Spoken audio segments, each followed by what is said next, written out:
各位，今日我哋嚟到呢一度呢，係要撕開呢個倫敦經貿辦嘅假面具。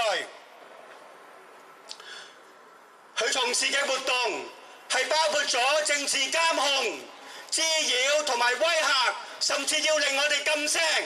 我而家企喺呢一度，除咗作為一個示威者，亦都係其中一位受到跨境鎮壓嘅受害人。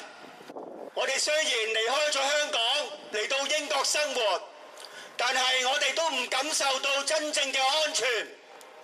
我哋被跟蹤、被監控、被滋擾，無日無之。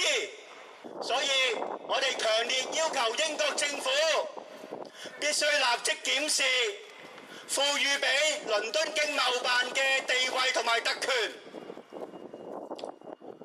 如果呢個經貿辦並唔係用緊呢個地方去促進貿易，而係促進緊跨境鎮壓同埋間諜活動嘅話，佢根本係唔應該喺度存在嘅，係咪？